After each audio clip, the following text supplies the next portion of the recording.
दत्तात्रेय जी कहने लगे कि हे राजन, प्रजापति ने पापों के नाश के लिए प्रयाग तीर्थ की रचना की। सफेद गंगा जी और काली यमुना जी के जल की धारा में स्नान का महात्म्य भली प्रकार सुनो। जो इस संगम में माघ मास में स्नान करता है वह गर्भ योनि में नहीं आता। भगवान विष्णु की दुर्गम माया माघ में प्रयाग तीर्थ पर सब नष्ट कर देती है।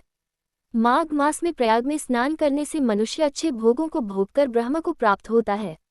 माघ मास तथा मकर के सूर्य में जो प्रयाग में स्नान करता है उसके पुण्यों की गिनती चित्रगुप्त भी नहीं कर सकता। 100 वर्ष तक निराहार रहकर जो पुण्य प्राप्त होता है वही फल माघ मास में 3 दिन प्रयाग में स्नान करने से होता है, जो फल 100 वर्ष तक योगाभ्यास करने से मिलता है। जैसे सर्प पुरानी केंचुली को छोड़कर नया रूप ग्रहण कर लेता है, वैसे ही माघ मास में स्नान करने से मनुष्य पापों को छोड़कर स्वर्ग को प्राप्त होता है, परंतु गंगा यमुना के संगम में स्नान करने से हजारों गुना फल मिलता है। हे राजन, जिसको अमृत कहते हैं वह ये त्रिवेणी ही है।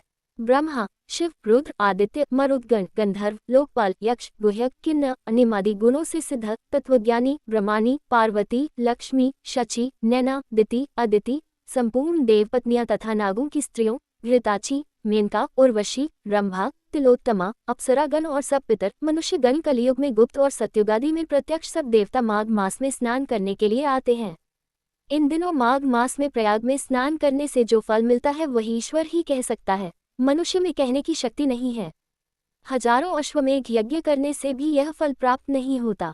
पूर्व समय में कांचन मालिनी ने इस स्नान का फल राक्षस को दिया था और इससे वह पापी मुक्त हो गया था।